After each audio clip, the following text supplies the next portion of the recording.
이 컨퍼런스를 이렇게 저희가 개최하는 것 중에 지금 이런 주제를 가지고 하는 것도 있지만 가장 큰 건 여러분들을 교회 사역으로부터 좀 끄집어내서 좀 구원해 주자.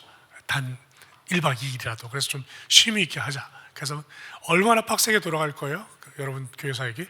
그것과 또 여러분의 가정에서부터 또 좀 끄집어내서 좀 구원해 주자. 그래서 뭐 여러분 육아부터 시작해서 또 아내와의 갈등 뭐 이렇게 좀 헤어져야 또 다시 회복도 되고 그럴 거 아니에요. 그래서 그런 것들로부터 힐링이 있게 하자. 뭐 이런 취지가 배후에 깔려 있습니다. 우리 교회 부교육자들도 여기 참석했는데 여기까지 와서 우리가 담임 목사를 봐야 되냐 뭐 이런 생각을 할 것 같아서 참 미안하고 죄송한데, 예.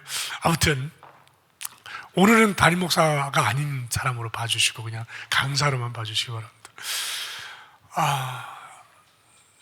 여러분 아까 김창호 목사님께서 말씀하신 것처럼 담임 목사가 되는 것이 나의 목표인가 이런 말씀하셨잖아요. 부인하고 싶지만 사실 우리의 갈 길은 결국 그 지점이거든요. 목표를 삼고 안 삼고를 떠나서 그렇게 될 수밖에 없는, 갈 수밖에 없는 우리의 상황이기 때문에 이제 그런 고지를 향해서 가는 우리인데 거기에 마인드는 달라야 되겠다. 그래서 고지가 거기더라도 어떤 마인드를 갖는 게 중요하냐면 지금 사역하는 이 부교육자 사역을 과정으로 보는 건 굉장히 잘못된 거다. 그건 절대로 클 수 없어요. 그런 마인드를 가지면. 다시 말하면 마치 이 사람은 뭐 담임 목회 안 할 사람처럼 뭐 정말 여기서 부교육자 하다가 끝날 사람처럼 사역한다? 이게 제대로 된 사역자. 그러니까 지금 아주 클래식한 담임 목사가 바라는 지금 부교육자의 1번을 여러분들이 지금 듣고 있는 거예요. 그러니까 내가 담임 목사가 되려고 하고 담임 목사가 될 거예요. 여러분 다 될 거예요. 근데 지금 모습은 어때야 되냐면 이 사람이 지금 담임 목사를 가기 위해서 열심히 준비하고 있네. 이 모습 되면 땡이에요. 광이에요, 광. 그러니까 이 사람은 뭐 담임 목사 안 할 사람인가? 정말 이 부목사 사역, 부교육자 사역 하다 끝낼 사람인가? 처럼 보여지는 것. 하나의 과정이 돼서는 안 된다는 거예요. 그래서 여러분이 맡은 청년부가 내가 앞으로 담임하기 위한 하나의 과정이 돼서는 절대 안 된다는 거예요. 여러분이 교구를 맡은 그 교구 사역이 내가 담임을 가기 위한 하나의 징검다리가 돼서는 절대 안 된다는 거예요. 이게 하나의 인턴십이 되면 안 된다는 거예요. 제가 여러분께 몇 가지 그 실제적인 얘기를 좀 들려드리고 싶은 게 우리 그 김창호 목사님이 26년차 담임 사역했다 그러잖아요. 한 교회에서 이거 좀 쓸게요.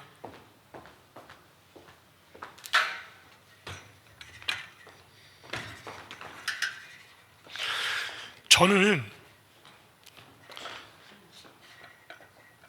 담임 목사 24년 차거든요, 제가. 근데 세 교회에서요.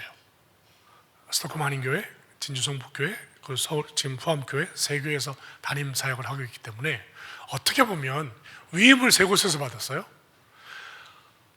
오늘 제 강의를 잘 들으면 여러분이 청빙을 잘 받을 수 있는 팁을 얻을 수도 있어요. 청빙의 귀재잖아요. 여러분 3번을 청빙을 받는다? 3번을 위임을 받는다? 몇 명 없을걸요? 정말 한국교회 목사님들 중에. 근데 한국에서 오래 26년, 20년 하신 분들은 많이 계셔요. 근데 청빙을 3번 받고 위임을 3번 받은 목사를 찾는 건 대단히 어려운 일이에요. 그런 면에서 보면 오늘 제 강의가 여러분들이 앞으로 청빙을 받는데 굉장히 많은 팁을 제가 드릴 수 있어요. 저는 그럴 수 있어요. 합동측 교회가 10,000교회가 넘어요. 10,000교회가 넘습니다. 그 중에 100명이 안 되는 교회가 80%입니다. 들어보셨어요? 10,000교회가 넘는데 교인 수가 100명이 안 되는 교회가 80%예요. 그러면 1,000명이 넘는 교회는 몇 프로일까요? 1000명이 넘는 교회는 몇 프로일까요? 2%면 200교회가 넘어야 돼요. 여러분, 서울 시내 1000명 넘는 교회 몇 교회 될 것 같아요? 용산구 안에 우리 교단 교회 3일교회밖에 없어요. 1000명 넘는데 바로 10,000명이 넘어요. 그 외에 1000명 넘는 우리 교단 교회 용산구에 없어요. 여러분, 200교회 엄청 많은 거예요. 1000명 넘는 교회 2%예요. 2%로 보면, 자, 여러분이 앞으로 단임 목회를 하는데 1000명 넘는 교회 단임 목회를 하고 싶다? 여러분이 2% 안에 들어야 돼요. 부목사 전체에서 2% 안에 들어야 된다니까. 산술적으로 계산하면 그래요. 막연히 내가 아까 김장훈 목사님 말씀하셨던 것처럼 큰 교회 있기 때문에 나도 큰 교회를 할 것이다. 단임 목회자로 가려면 여러분 먼저 뭘 해야 되냐면 이 겉멋을 다 죽여야 돼요. 없애야 돼요. 우린 지금 상당히 많은 겉멋에 빠져 있어요. 제가 현실적인 얘기를 해드릴게요. 모든 노회가 거의 흡사합니다. 제가 지금 미래자립위원회 위원인데 미래자립교회 기준을 어떻게 두냐면 1년 예산 3,500만 원으로 둡니다. 그러니까 한 해 예산 3,500만 원이 안 되면 미래자립교회, 그러니까 예전에 뭐라 그랬죠?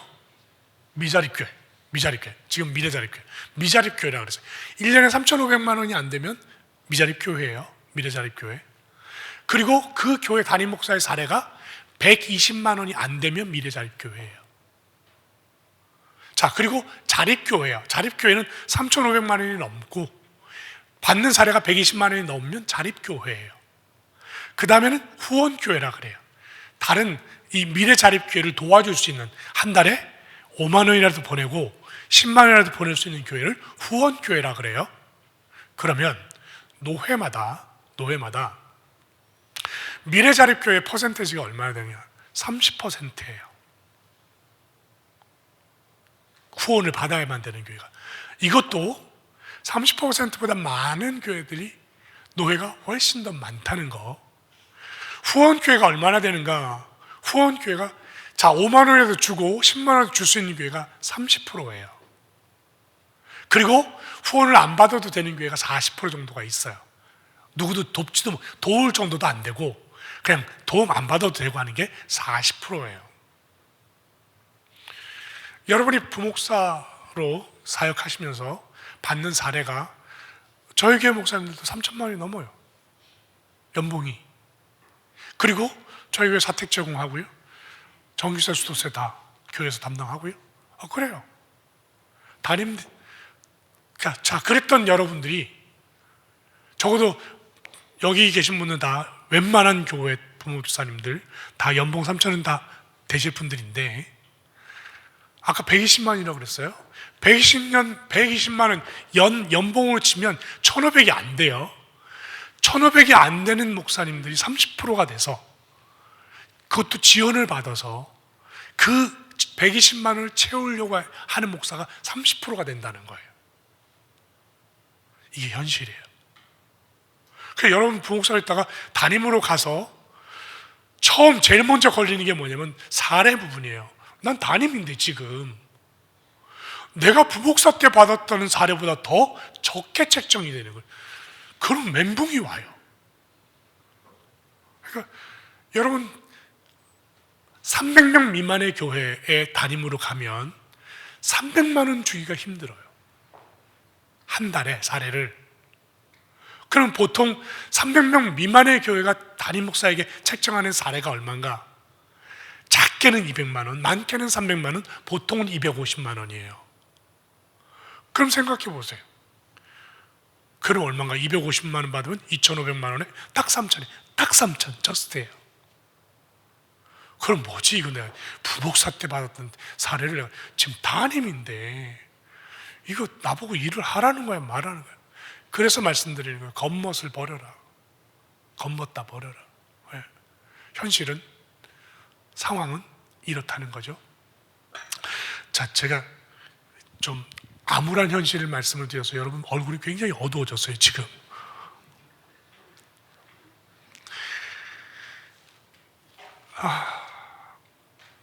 어떻게 하면 되는가? 전 여러분들 돕기 위해서 지금 담임 목사가 이런 사람 바라니까 여러분 이런 사역해야 돼? 이거보다 여러분들이 여러분의 꿈을 이루기 위해서 팁을 드리기 위해서 지금 관점은 담임 목사가 바라는 목사의 모습이지만 여러분들이 어떻게 지금 제가 팁을 드린다고 그랬잖아요. 여러분들이 잘 청빙받고 좋은 목회자로 서고 또 좋은 교회, 아까 말씀하신 것처럼 나에게 맞는 교회를 청빙받아 갈 수 있는 것은 준비되어 있으면 되는데 어떻게 준비되어야 되는가 하는 것을 제가 여러분께 팁을 드리려고요. 제가 준비한 이것을 여러분이 준비만 하면 어떤 교회들 여러분 서로 청빙해 가려고 그러고 서로 모셔가려고 할 거예요. 그러니까 정말 잘 드셔요.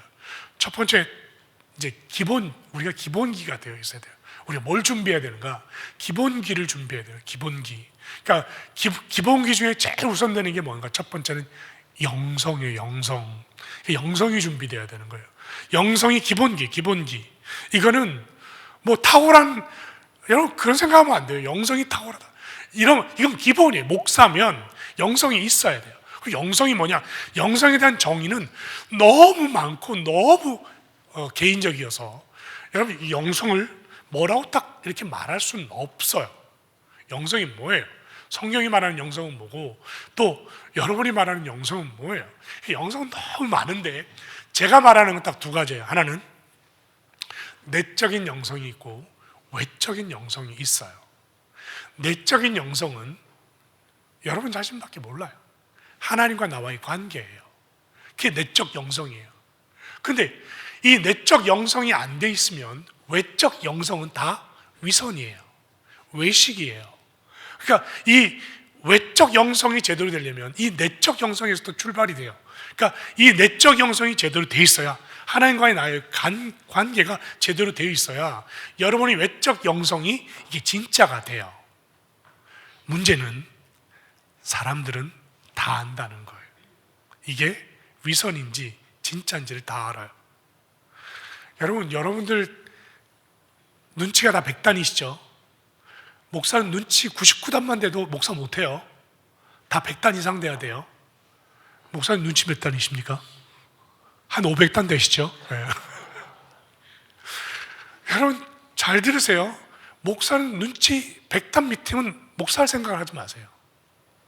100단 이상이 돼야 돼요. 적어도 500단, 600단, 1000단도 돼야 돼요.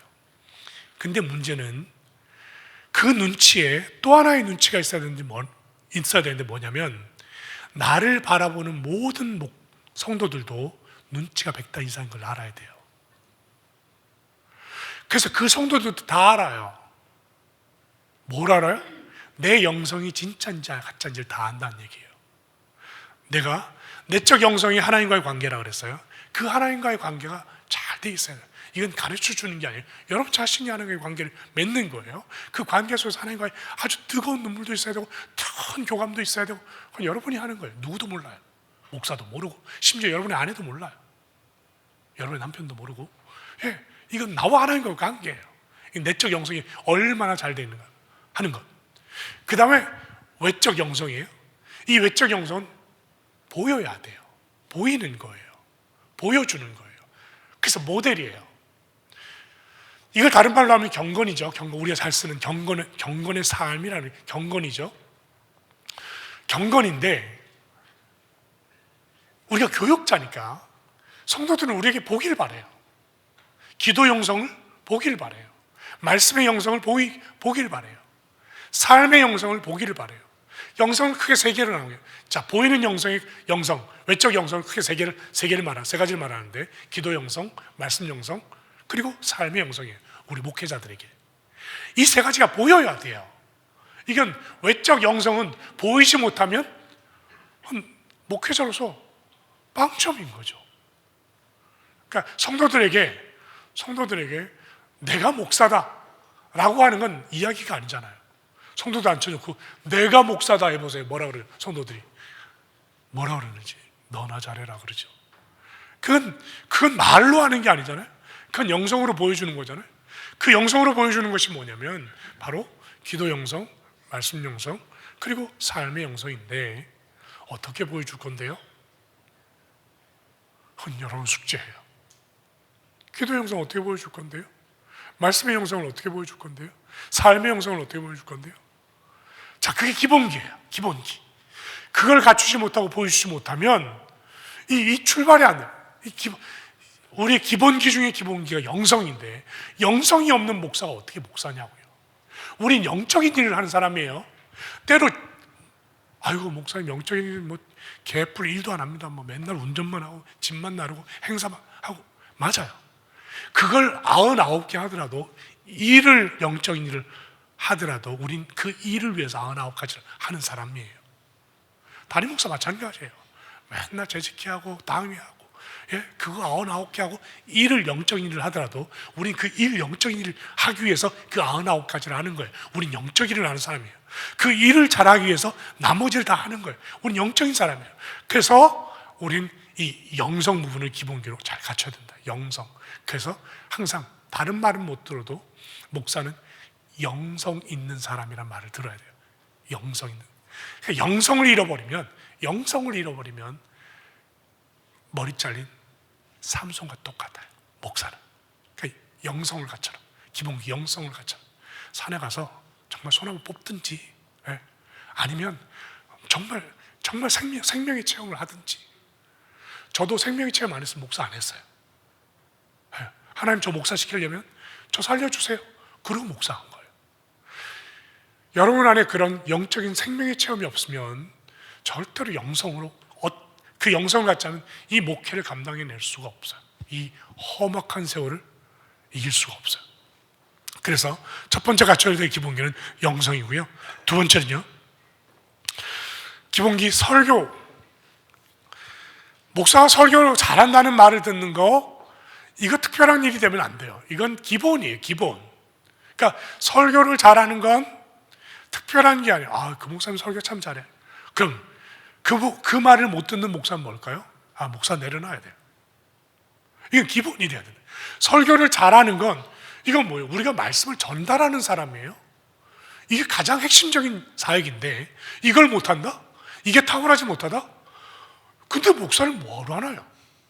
그죠? 이 설교는 잘하는 게 특별한 게 아니라 잘하는 게 기본이에요. 설교는 잘하는 게 기본이 되어야 돼요.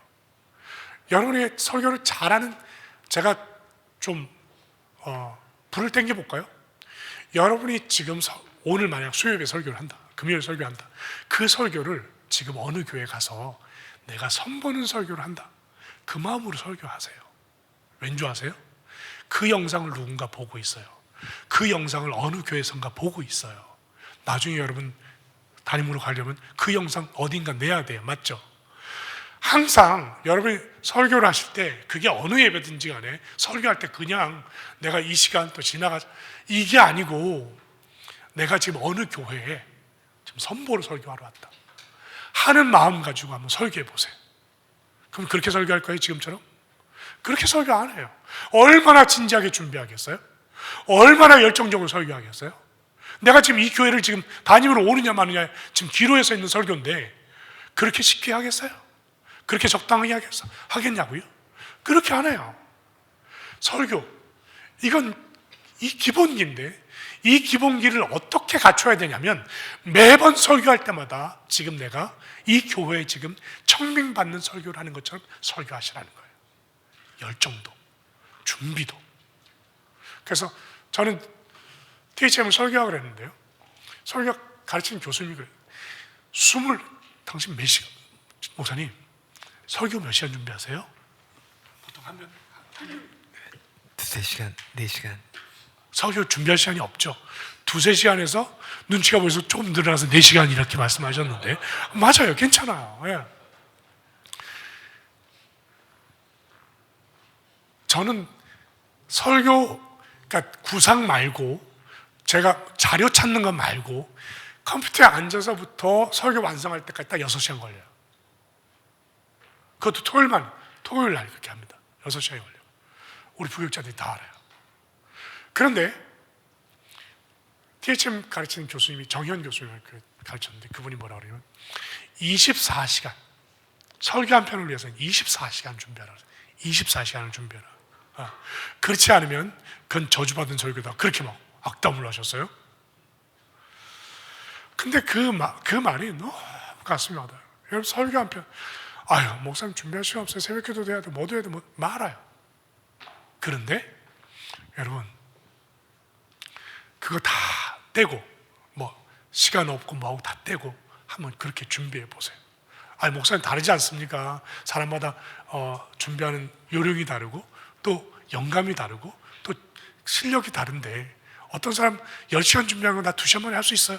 맞아요. 그럼 2시간 만에 준비할 수 있는 사람이 24시간 준비해 보세요. 어떻게 되는가? 왜 그 생각은 안 하냐고요? 근데 우리는 늘 그런 변명을 해요. 아 목사님 24시간 준비하는 그 사람의 다르잖아요. 저는 3시간이면 준비해요.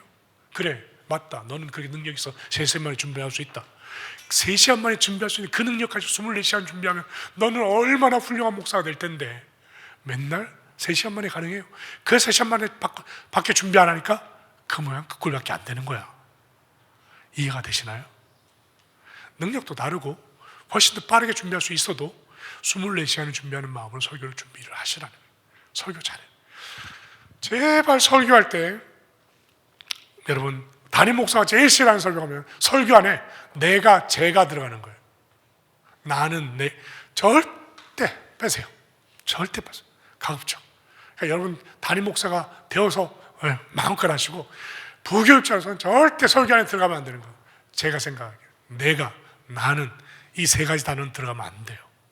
무슨 말인지 알아요? 이렇게 말해도 못 알아들어요. 여러분 담임이 돼서 이제 부목사가 강단에 서서 나는 내가 제가 하면 이제 그때 깨달아요. 지금 몰라요 무슨 말인지. 그건 다른 얘기고요. 설교는 제발 내가 무슨 말을 하는지 성도들이 알아듣게 해라. 설교 뭐 굉장히 은혜롭고 막 성령 충만, 능력 충만, 폭발 뭐 이거 놔두고 내가 지금 무슨 설교하는지 무슨 말을 하는지 성도들이 알아듣게 해라. 이거부터 출발하세요. 그리고 준비할 때는 하나님이 지금 내가 설교하는 이 말씀하시려고 이 본문을 우리에게 주시고 계시는가를 생각하라. 마지막에 꼭 점검하세요. 정말 내가 설교하라고 이 설교문을 작성했는데 정말 이 설교 이 내용 이 말씀하시려고 이 본문이 여기 기록되어 있는 건지 제발 체크 좀 하시라. 제발 엉뚱한 소리 하지 말고. 그러니까 하나님은 그 이야기 하려고 이 말씀을 하신 게 아닌데 내 얘기 하려고 하는 것 같으면 그거 하지 마라. 서론 본론 결론이 분명해야 되고요. 원포인트 메시지 하세요. 딱 한 가지 메시지, 한 가지 원포인트로 전하세요. 어떤 본문이든. 그래서 서론에서는 반드시 오늘 내가 이 본문을 가지고 무슨 말씀을 전하려 하는지를 성도들에게 분명히 말을 하고 문제 제기해서 본론에서 그 본문이 말하는 게 뭔지 주석적으로 풀어내고 결론에서 그래서 우리들이 어떻게 하라는 것인지에 대한 해답을 주고 이런 명쾌한 설교가 되면 좋겠다. 명쾌한 설교. 그래서 많은 걸 주려고 하지 마세요. 다 맞는 말이야. 다 옳은 말이야. 그런데 그게 나하고 무슨 상관인데요? 그러면 끝장이에요, 설교는. 그래서 제발 많은 좋은 말들을 하려고 하지 말고 내가 무슨 말을 하려고 하는지 성도들이 알아듣는 설교, 알아듣게 해라. 그러려면 명쾌하게 서론과 변론과 결론이 있는 설교를 하라. 자, 그 다음 기도의 기본기인데요. 여러분, 기도의 기본기는 내 개인적인 기도도 참 잘해야 돼요. 근데 인도하는 기도도 참 잘해야 돼요. 기도에는 부목사님들이기 때문에 기도 인도를 많이 하시잖아요. 그죠? 그러면 인도하는 기도는 또 달라요. 이건 테크닉도 필요해요.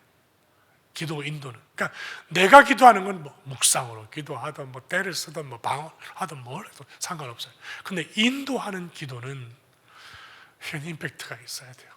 설명은 짧아야 돼요. 그리고 기도 인도는 정말 뜨겁게 해야 되는 거예요. 그래서 이 기도의 기본기는 통성으로 3분을 기도할 수 있고 10분도 기도할 수 있어야 돼요. 1분도 기도할 수도 있어야 돼요. 통성. 그러니까 이게 테크닉이라고 저는 생각을 해요.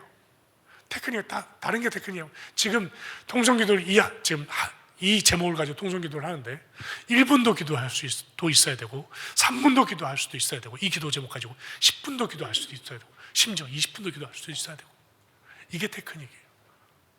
그래서 그럴 역량을 갖춰라. 그런 역량을 길러라. 그래서 기도의 기본기. 이 기도 안 돼 있으면 안 돼요. 여러분 담임목사 청빙할 때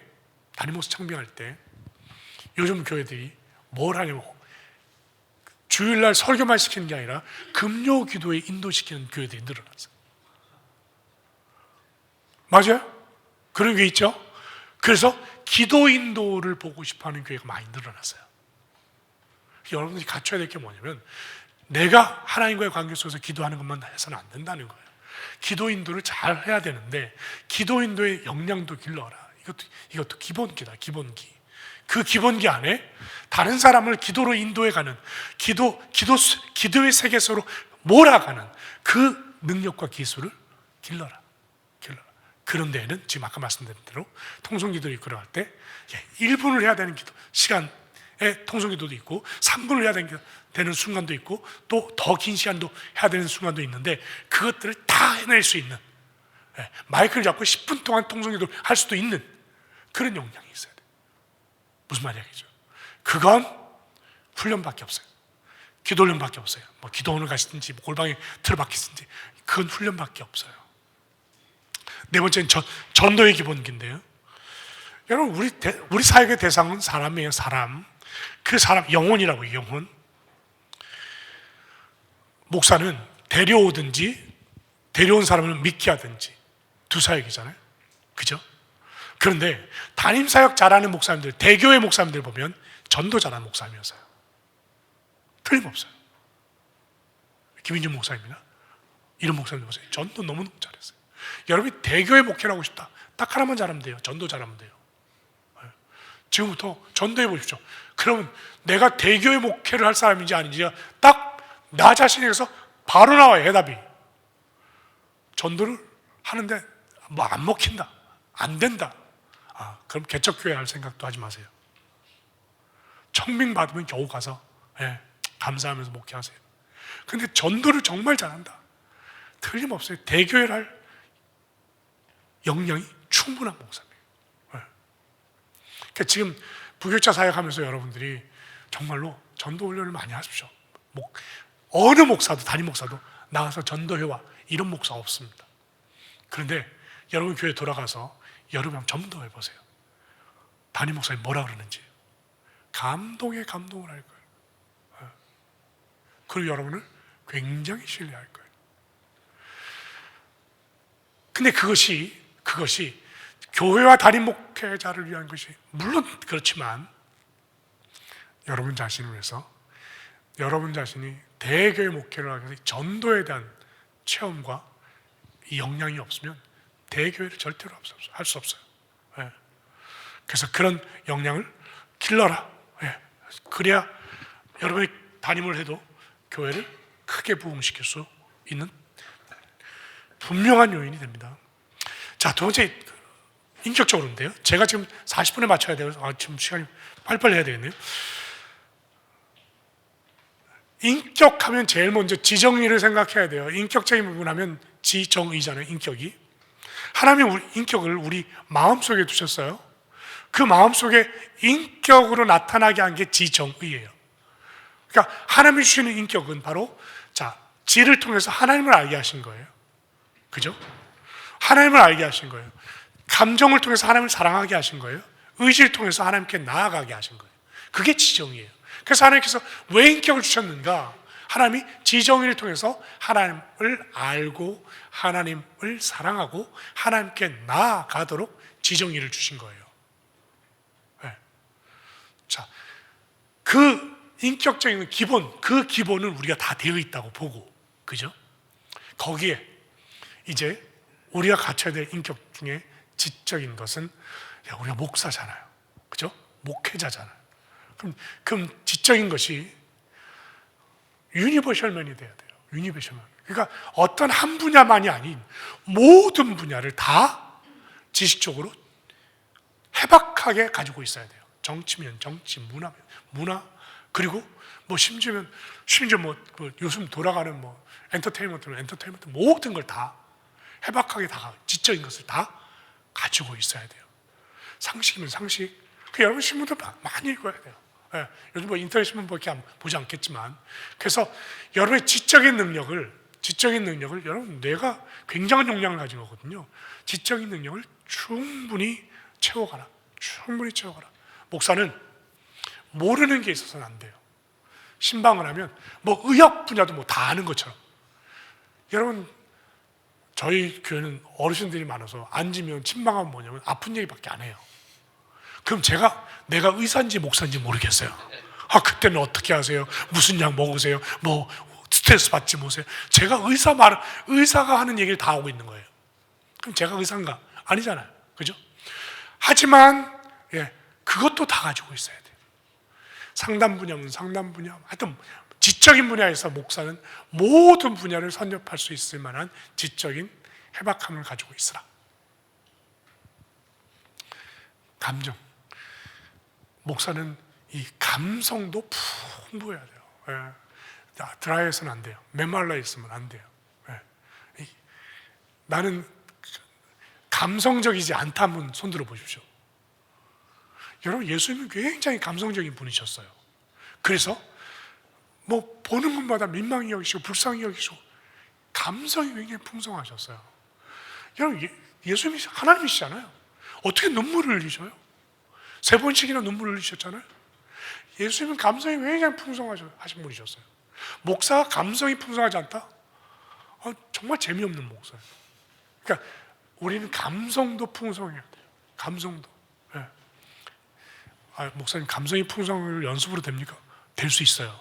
비 오는 날 그냥 우산 쓰지 말고 비를 맞아보세요. 감성이 막 생겨요. 비 오는 날 나가기 싫다 이러지 말고 드라이브 저 강변북로 또 달려보고 쫙 가보세요. 감성이 생겨요. 맨날 뭐 이렇게 처박혀서 설교 준비하지 말고 좀 카페 가서 설교 준비도 해보고 좀 나가서 설교 준비도 해보고. 목사님 시간이 없는데 만들어요. 뭐냐 새벽에 나가든 한번 제가 만들어요.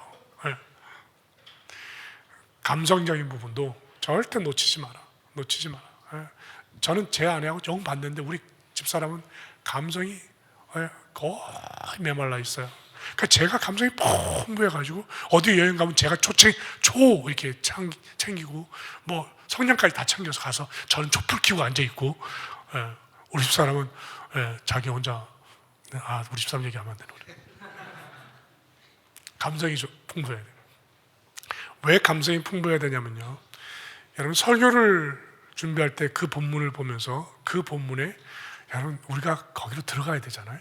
거기로 들어갈 때 텍스트의 시대만 들어가면 되지 않고 감성적인 부분까지도 다 들어갈 수 있어야 돼요. 그래야 설교가 풍성해져요. 그래서 목사는 정적인 부분도 풍성할 수 있도록 준비해야 돼요. 의지인데요, 의지는 저는 다른 말로 열정이라고 봐요. 열정. 목회자는 열정이 있어야 돼요. 그래서 우리 기질이 다 있는데 제자들, 사역자들, 목회자들, 죄송합니다. 이렇게 딱 선을 끊는 것 같아서 죄송한데 목회 잘하는 목사님들 보면 다 다혈질이에요. 제가 지금 다혈질처럼 보입니까? 아닌 것처럼 보이십니까? 왜 대답을 안 하십니까? 저 엄청 다혈질입니다. 그 말은 목회를 잘한단 말이 못한단 말이에요? 여러분 다혈질이 아니면 목회를 할 수가 없어요. 다혈질이 아니면. 세워라 내워라는 그러니까 물론 목회 양식은 완전히 다를 수 있어요. 다혈질 아니신 분도 계시기 때문에 대단히 위험한 말을 제가 했네요. 다혈질 아닌 분도 목회 잘할 수 있습니다. 제가 엄청난 미스를 했는데요. 왜 그러냐면 이 추진력이, 다혈질인 사람이 추진력이 엄청납니다. 물론 미스도 많습니다. 실수도 많이 합니다. 베드로가 그랬고 바울이 그랬습니다. 바울, 베드로 엄청 다혈질적인 사람입니다. 그러니까 사역도 꼭 지들같이 합니다. 뭐 예수님 끝까지 따라 죽겠습니다. 이러다가 막 배반하고 그러고 또 통과하고 회개하고. 이게 다일질적인 사람들. 다일질적인 사람들은 목회를 그렇게 굉장히 드라마틱하게 합니다. 목회를. 그래서 다일질적인 사람들은 목회를 막 실수도 많이 하고 막 번아웃도 많이 되고 그렇지만 다일질적인 사람들이 그렇습니다. 열정. 자, 기질이 다일질적이지 않은 내성적인 분들도 계시죠. 그분들은 아주 또 그와 같은 기질의 목회를 잘 하실 수 있습니다. 저는 이게 내성적이든 외향적이든 간에 어떤 기질이든 열정은 가져야 된다. 목회에 대한 열정, 또 사역에 대한 열정이 있어야 돼. 열정이 없으면, 그러니까 열정이 없어 보이면 부교육자로서 어느 목사님도 환영하지 않아요. 그죠? 그러니까 뭘 하든 열정. 자, 재밌는 얘기로 제가 부목사 때 계단을 하나씩 올라가 본 적이 없어요. 한 번도. 안 믿죠? 그게 진짜요. 저는 계단을 하나씩 이렇게 걸어가 본 적이 없어요. 부목사 때. 항상 두 칸씩 뛰어 올라갔습니다. 왜 그랬는지 모르겠어요. 그러니까 이게 기질이에요, 기질. 그만큼 매사가 분주하고 매사가 바쁘고 매사가 그렇게 열정적으로 했어요. 여러분들이 지금 부목사 사역하면서 적어도 담임 목사 눈에 어떻게 보여야 되냐면 열정적으로 보여야 돼요. 실수하고 또 잘못하는 것 그건 괜찮아요. 열정적으로 하는 것에 대해서 언제든지 얼마든지 커버가 돼요. 그러니까 열정이 없는 건 용서가 안 되는 거예요. 그러니까 열정을 가지라. 열정을. 그게 의지하는 거고요. 자, 기질이에요. 기질과 성품을 말해둔 이유는 뭐냐면요. 제가 이것을 꼭 말해주고 싶어서 그랬어요. 우리가 다 담임이 파악할 때 여러분들이 기질이 지금 말한 것처럼 외향형과 내향형으로 갈리잖아요. 기질은 절대 안 바뀌어요. 그러니까 기질을 바꿀 생각하지 마라. 여러분 담임도 마찬가지예요. 담임이 외향이다.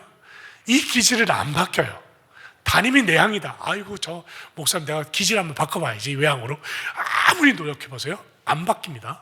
기질은 안 바뀌어요. 근데 성품은 바뀌어요.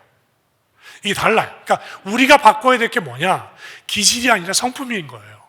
성령의 9가지가 말하는 건 다 성품이에요. 기질 아니에요. 사랑과 이력과 화평과 오래 정과 오래 양성과 충성과 온유와 절주와 이 모든 것이 다 이건 다 성품에 관련된 거예요.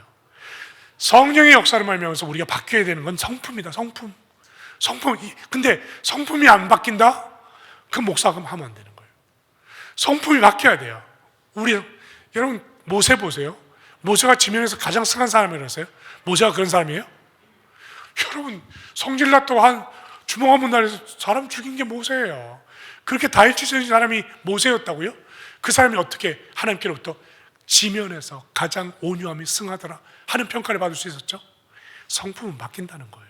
하나님만 바뀌어야 돼요. 그러니까 우리가 목회자가 되는 순간, 목사가 되는 순간, 또 부목사에서 담임이 되는 순간 성품은 계속 바뀌어야 돼요. 계속 바뀌어야 돼요. 기질은 안 바뀌어요. 기질은 바꿀 수도 없어요. 바꾸려고 하지도 마세요. 내 기질을 바꿔야지. 그냥 아주 외향인 다일질적인 이 기질을 바꾸려고 막 소극적으로 절대 안 바뀝니다. 또 반대로 막 소극적인 사람이 적극적으로 하면 노력해봐야지 스트레스만 받습니다. 절대 안 바뀝니다. 기질은 바꾸려고 하지 마라. 다른 사람도 또 내가 가르치는 학생도 누구든지 내 아내도 남편도 기질은 절대 바꾸지 말고 바꾸려고 하지 말고 인정해주라. 기질은 인정해주라. 단지 성품은 바뀌어야 됩니다. 성품은. 그래서 여러분들이 이제 담임이 되면 성품이 완전히 바뀌어서 다 받을 수 있어요. 다 받을 수 있어요. 제가 담임 이제 세 번째 위임을 받고 저희 서울 목동에 있는 그 신정동에 있는 대한교회 김선무 목사님 총회장 하신 분이 제가 그 교회에서 사역을 했었기 때문에 가서 인사하러 갔어요. 목사님 인사했더니 그 목사님이 저에게 이제 서울 화엄교회 담임이 왔다고 조언하신 첫 번째 조언이 뭐냐면 장로하고 절대 싸우지 마. 이게 저 조언이에요. 그 한마디만 하셨어요. 장로하고 저할 때 싸우지 마. 그럼 목회 안 돼. 목회 안 돼. 근데 여러분 담임돼 보세요. 싸우고 싶은 일이 100가지도 넘고 싸울 일도 100가지가 넘고 싸우고 때려치우고 싶을 때도 100가지가 넘어요. 근데 그래서 싸우면 그 목사님 말씀처럼 목회는 포기해야 돼요. 목회 안 돼요. 그래서 여러분 나중에 관계 때 얘기하려고 그랬는데 가장 정말 수준이 높은 목회자, 정말 수준 높은 목회자는 적을 내 편 만드는 기술을 가진 목회자인데, 그냥 정말 목회자한테 못할 짓 하고 딴지 걸고 뒤에 가서 딴소리 하고 그냥 막 정말 방해란 방해 다 해도 그 인간을 내치지 않고 내 편 만들면 그분은 목회자의 경지에서 최고의 탑에 오른 경지에 오른 사람. 그게 기술이에요. 목회는 뭔가? 목회는 저에게 정의하라면 목회 is relationship. 관계예요, 관계. 그러니까 이런 거예요. 목사가 설교를 해요. 나는 24시간을 준비해서 엄청난 설교를 했어요. 오늘 제가 말한 대로 30개로 결론 무슨 말인지 다 알아듣게 하고 정말 원포인트 메시지로 딱 전했어요. 근데 나하고 관계가 안 좋은 사람은 앉아서 뭐라 그럴까요? 너나 잘해라 그러고 있어요. 설교 은혜가 안 되는 거예요. 그럼 뭐예요? 그럼 메시지 맞지. 근데 그 메시지 전달하는데 그 듣는 이는 그러고 있어요. 내가 죽을 썼어요. 설교에 죽을 썼어요. 정말 설교를 주면 너무너무 힘들고 시간은 24시간이 돼도 너무너무 말씀을 어떻게 풀어갈지도 모르고 그렇게 죽을 썼다고 생각하고 내려왔어요. 근데 내 손 잡고 목사님 너무 은혜 받습니다. 그런 인간이 있어요? 있어요, 여러분. 이게 뭐지 싶어요. 그게 뭐예요?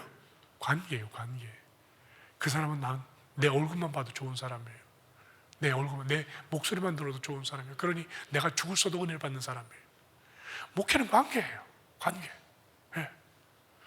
목회를 제일 잘 못하는 사람은 설교 못하는 사람도 아니고 행정을 못하는 사람도 아니고 상담을 못하는 사람도 아니고 또 당회를 못하는 사람도 아니에요. 목회를 가장 못하는 사람은 관계를 못하는 사람이에요. 관계를. 어떤 목사는 그래요. 부임을 했는데 성도들하고 악수를 잘하고 인사를 잘 안 한대요. 그래서 한다는 소리, 저는 원래 그런 거 못해요. 최근의 일이에요, 최근 저희 노회 부임한 어느 목사님이 들려오는 소리가 그래요. 그리고 한다는 말이, 왜, 주변에 선배 목사님이 왜 그러냐, 좀 해라. 그랬더니 자기는 원래 그런 거 못해요. 그런 거 못하면 목회 못하는 거예요. 목회는 관계예요. 성도들은 목사들이 바라봐주기 바라고, 손잡아주기 바라고, 관심 가져주고, 물어주기 바라고 이런데, 목사가 인사하는데도, 예, 이러고 지나가고, 멀리서 보면 목사가 그냥 받는지 안 받는지 그냥 지나가고 이러면 다 생각해. 우리 목사님 나를 사랑하지 않나 보다. 나에 대해서 부담을 갖나 보다. 생각하는 거죠. 그럼 그런 관계는 설교하면 뭐라 그래요? 들어오나요? 안 들어와요. 그러니까 목회는 관계예요. 굉장히 중요해요. 넘어갈까요? 지금 선포까지. 관계 지금 했고요. 신뢰, 사회적으로 이제 신뢰의 기본기를 갖춰야 되는데, 이 신뢰는 여러분 누구한테 신뢰를 줘야 될까요? 이것만 풀면 돼요. 내가 누구한테 신뢰를 주면 될까요? 여기서부터 우리가 잘못 오해를 하면 우리가 영향 있는 누구 이렇게 생각을 해요. 그게 아니고 내가 대하는 모든 사람에게 신뢰를 줘야 돼요.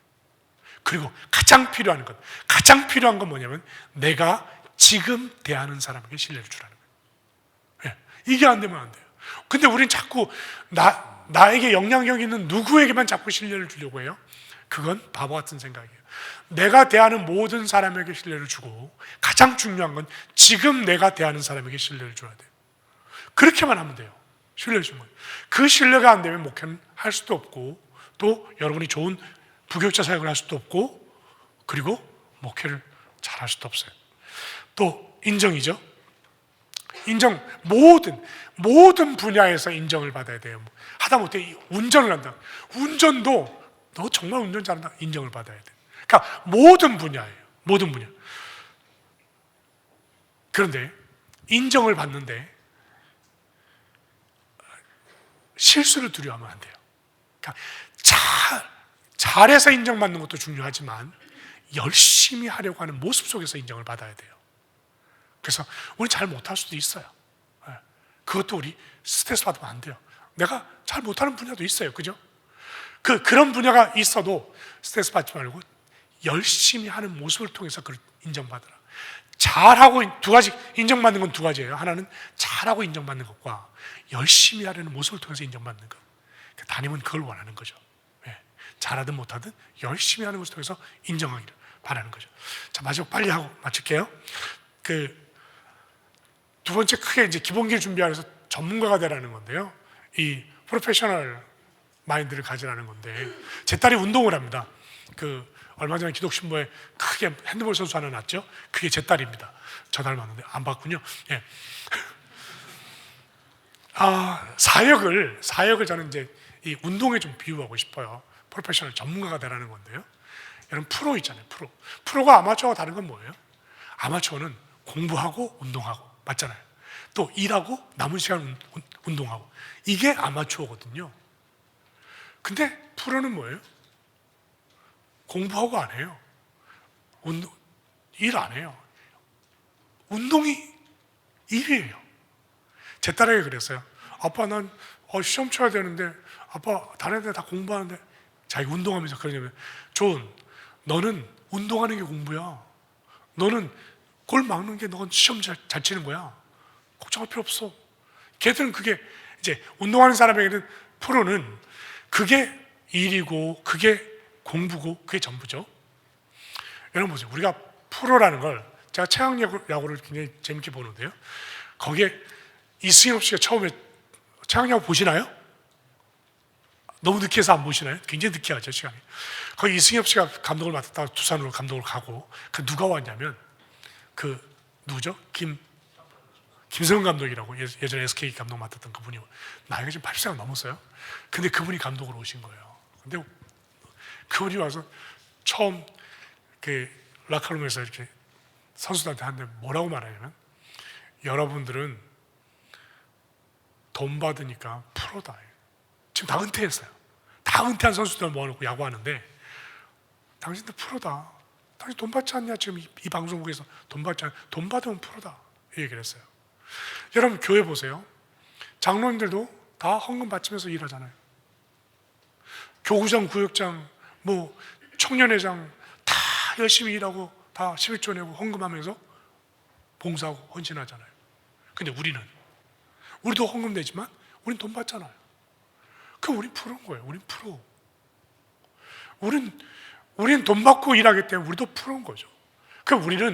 그래서 우리도 여러분 사역에 올인할 수 있어야 돼요. 사역에 올인하라. 네.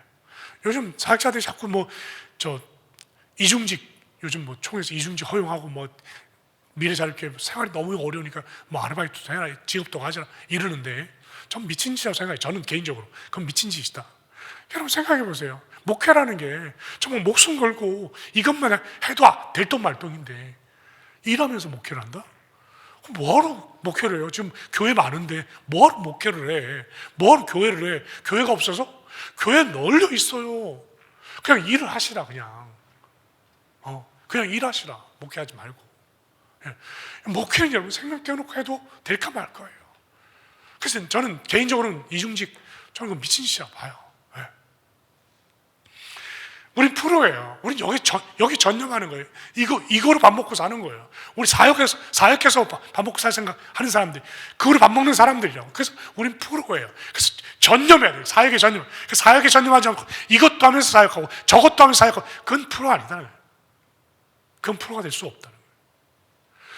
두 번째는 프로는요, 여러분 보세요. 야구 선수들이 시즌 끝나고 나면 뭐 하냐면, 이제 스토브 리그라 해서 자기 성적을 가지고 내년도 이제 연봉 책정합니다.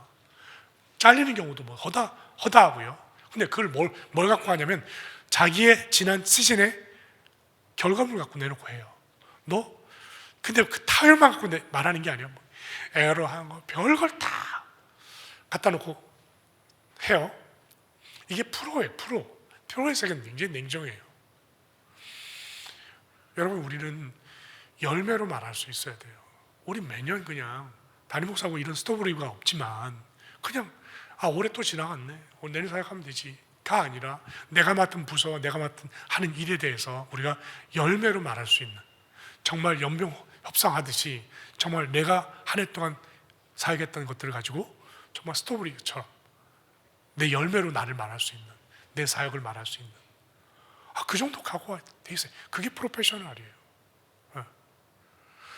또 프로는 뭐냐면요, 자발적이고. 제 딸이요, 지금 이제 그 시즌, 핸드볼 시즌을 마치고 지금 국대 상비군으로 들어갔어요. 진천에 들어갔어요. 그래서 최종적으로 이제 한 달 후에 이제 거기에 이제 선발이 되면 이제 국대가 돼서, 국가대표가 돼서 내년 파리 올림픽까지 뛰게 되는 거죠. 근데 얘는 얼마나 열심히 하냐면요, 이제 외박으로 와요. 외박으로 와요. 외박 오면, 오케이, 외박 오면 쉴 거 아니에요? 좀 편하게 놀 거 아니에요? 밤에 또 혼자 나가요. 남산 뛰고요. 자기 혼자 또 개인 운동해요. 명절에도 오면 또 개인 운동해요. 뭐 제가 봐도 와, 너는 국대 될 수밖에 없겠다 싶을 정도로 개인 운동을 해요. 이게 프로예요. 프로는 자기 혼자 안 되면 자기 혼자 나가서 연습해요. 프로가 개인 레슨 받는 거 아세요, 여러분? 프로도 레슨 받아요. 가서 여러분, 골키퍼들이 개인 레슨 받는 거 아세요? 프로인데 개인 레슨 받아요. 여기 프로 테니스 선수들이 뭐 개인 레슨 받죠, 다. 그건 다 아시죠? 다 레슨 받고 해요. 우리가 프로가 되기 위해선 자기 준비와 자발적인 훈련과 끊임없이 이런 성장이 필요하다. 그렇지 않고 우리가 전문적인 사역자, 프로페셔널 사역자가 될 수가 없다는 거죠. 제가 앞서 너무 많은 긴 설명이 있어서 뒤에 부분을 좀 충분히 못했어요. 딱 한 가지만 말씀드릴게요. 진짜 프로는 이거예요. 감독이 나는 홈런 타자인데, 홈런 치러 나왔는데 사인을 내는데 무슨 사인 내냐면 번트 사인을 낸 거예요. 지금 1루에 지금 주자가 있고. 그럼 여러분 같으면 어떻게 하겠어요? 저 감독 좀 미쳤나? 내가 지금 홈런 치러 나왔는데 나한테 지금 4번 타자인데 나한테 지금 번트 사인을 내? 프로는 번트 돼야 돼요. 아니면 잘려요. 아니면 다음 게임에 나올 수도 없어요. 4번은 고사하고. 그게 프로예요. 그게 프로 세계예요. 여러분은 지금 역량이 4번 타자 역량이 돼도 감독인 담임 목사가 번트 대라 그러면 번트 될 수 있어야 돼요. 그게 프로예요. 근데 마음에 내 역량이 4번인데 맨날 나한테 이런 거 시켜? 그건 프로가 아니에요. 무슨 말인지 알겠어요? 여러분 제가 이제 마지막 하고 싶은 질문이 뭐냐면, 여러분은 동업자인가 경쟁자인가? 동업자인가 경쟁자인가? 우리는 동업자예요. 동업자. 담임과 부교육자는 동업자예요. 담임이 잘 돼야 부교육자가 잘 돼요. 부교육자가 잘 돼야 담임이 잘 돼요.